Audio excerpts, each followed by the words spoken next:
Hello guys, this is Dr. Tamannah, gastroenterologist focused on your gut health. Today we are going to review Tamannah Bhatia's diet and then see what we can learn so that we can be as fit as her and also can take a little bit of tips in terms of adopting our daily routine. Alright, let's dive deep into it.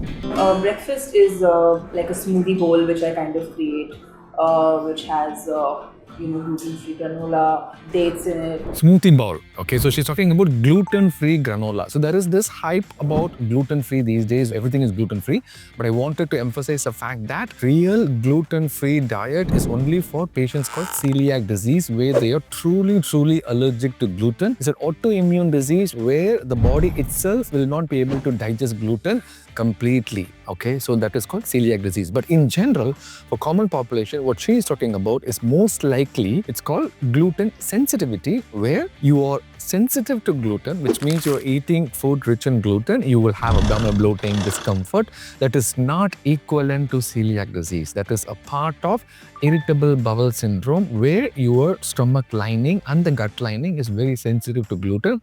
If you adjust your gut bacteria, where the good gut bacteria is more than the bad gut, you will be able to overcome this gluten sensitivity in due course of time. Okay? Almond milk, some nuts in it, a banana in it. If I get berries, I put berries. If I don't get berries, I put something else that is a substitute. I like the concept of smoothie breakfast, right? So she's adding bananas, nuts, almonds. So smoothies are really good. The only problem, practical difficulty that I used to face is somebody needs to make it for you, all right? Or you have to go and buy it as well. It can be a little bit tad expensive on the other side, but usually if you can make a good breakfast smoothie bowl, it is a very good start of your day. So when I started doing this, my problem was I was not able to adjust to the taste of the smoothie bowl that I was doing. So I used to change the ingredients and then find out the perfect and right taste for you. And this will take some period of time, like a trial and error method. But once you figure out that right combination for you, this is an absolutely amazing hack for breakfast. My friend Askdocpal's wife, Sundari, inspired by Tamannah's tip, she is making smoothie bowl. This guy is vibing to the sound. Kavalaya, bhaji kavala, bonda kavala. So my first meal is that. And on the days I'm eating, I just eat eggs because that's the way I get my protein source. So I like the concept that she's focusing on getting a protein source at the time of breakfast. Remember, Dr. Pal's or the Gutman Squad rule should be 20 grams of protein and 8 to 10 grams of fiber per meal so that you will reach your target for the day, right? So I'm glad that she's including egg as a source of protein. Egg is a wonderful source of protein. One whole egg contains 7 grams of protein. So there are days eggs, which is probably poached, or an omelette with a lot of vegetables. Omelette with lots of vegetables is a wonderful option. Whenever I eat an omelette, I always say less butter, less oil, and just do eggs with lots of veggies, right? So many people actually leave the yolk and just eat the egg white alone, thinking that yolk is bad. That is not true. We have discussed this in our channel multiple times that one egg white has 3.5 grams of protein.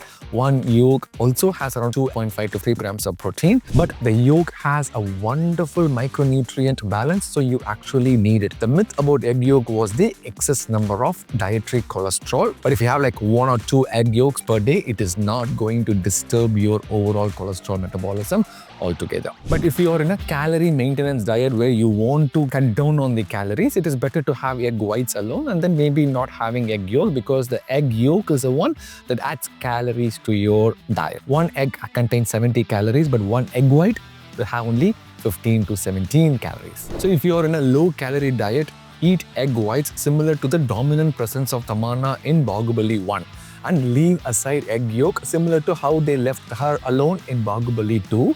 And remember that yolk is not as dangerous as Aranmane 4. So if you look at the fiber content of the meal, she has almonds, nuts, dates, and also some vegetables that is being mixed in the egg. So that will give her like 7 to 8 grams of fiber, which is reasonably good. My lunch is, I love Indian food. I love Indian food. You better do, right?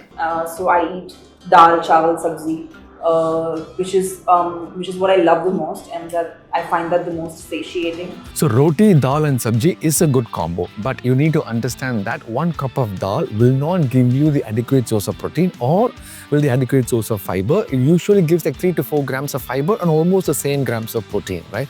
So that is a major problem with this vegetarian diet where protein source might be a little bit less. So usually what I tell my patients is always add a yogurt or a curd along with this. That will increase the protein content and also the probiotic content, which will make this as a very good balanced meal for lunch. My friend Askdocpal saying, leave aside increasing the protein and fiber content. Ask Tamannah to increase her movie appearances. Actually, for me, the meal before dinner is very important. So that is around like 5:36. I end up snacking on a lot of nuts. So when she says snacking a lot of nuts, I'm hoping there is only like 10 to 15 nuts because nuts are rich in calories. So that is one important thing that you need to understand. And then I work out, and then in the night, again, I eat something that's a protein-rich meal. So she's saying that whenever she's working out, she will eat protein-rich. What I would suggest is, regardless of workout or not, it is better to eat protein-rich dinner so you don't wake up in the middle of the night with hunger. It's eggs with vegetables. Sometimes, so it depends on my activity levels. Like the days the activity is a lot, the food changes a little more carb in it. If I've really worked out and really burnt it all, then I eat a little more carb. My patient Aragasamy often wakes up during sleep at midnight, but he sleeps through only if Tamannah comes in his dreams. Oh yeah, I mean cheat days are as important as pursuing and doing a diet properly. So I think every 10th day I naturally end up cheating. So every 10th day she ends up cheating. She's so nice, she's so honest about it. But what I tell my patient is that don't worry too much about the cheat days. Don't consider the days as a cheat day. Actually, if you can include, some kind of an ultra processed food that you like, on an occasional basis within your dietary chart, that might be a better way to look at this rather than labeling our one particular meal or one particular day as a cheat day. So the other concept to that is that you compensate for whatever you ate for the particular day the next day so that you don't feel like this is a big hassle to go through. It will be just a sustainable and enjoyable journey in weight loss or any other intervention that you're doing for your long-term health. And I cheat with whatever I really feel like eating. So this is one of the most important points. In that meal or in that day, it is okay. It is okay to eat whatever you want, but just be mindful and conscious that if you can cut down the portions a little bit, so you don't have to compensate the next day a lot. Cheat meal is like an item number in a movie where it spices up the experience, but has a very little effect. I don't cheat if I get something that you want. Alcohol by itself is not healthy. I'm so glad that she's saying alcohol is not healthy. And if you really want to drink, just drink whatever you want, because I don't think you can. I think it's really sad when people fool themselves and think this is the best, alcoholic drink that is okay for that time. If you're drinking, just drink what makes you happy. Oh, thank you. There is no good alcoholic drink. What question is this? Alcohol itself is wrong.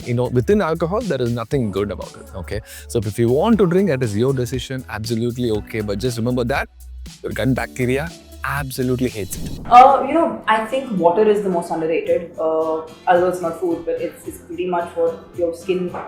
Sometimes you're hungry, but actually you're not hungry. You're pretty much thirsty, but you don't realize that. Oh my God, I absolutely love her. I'm sorry, I like her, okay? Because she says the most important thing, right? The water. Water is an absolutely underrated one. More often than not, when you are hydrated accordingly, you will not feel the hunger. Usually, it is the thirst that is coming up, and you will be amazed in terms of how your skin looks, how your activity looks, how your productivity level looks. It is a game changer. So please focus on your water intake. I'm actually liking Tamannah much more after this video, more than her Kavala dance. Healthy foods, everything that is naturally available is healthy. The moment you process any food too much, it loses its natural, its nutrients. So cooking food to a limited point is nice. Even a potato, for that matter. Starting off their weight loss goals only because they just try something too drastic. Too drastic does give you results, but then it's not sustainable. So you get back to what you are. Actually, she pretty much summed up my whole channel in one video. Basically, she is saying that too drastic will not be sustainable. That is what I keep on saying to all my people who are asking me about diet advice, is that anything that is too drastic is not going to work. And that is why even in our method of time restricted feeding or not eating late at night, you figure out a time that works out for you and your family, and I'm sure that your circadian rhythm will absolutely love it. Tamannah, thank you so much. I hope you took some kind of suggestions and recommendations from this video so that you'll be able to implement in your daily routine. Remember, one belly at a time. It is absolutely important. Stay happy, stay gutsy. May gut bless you.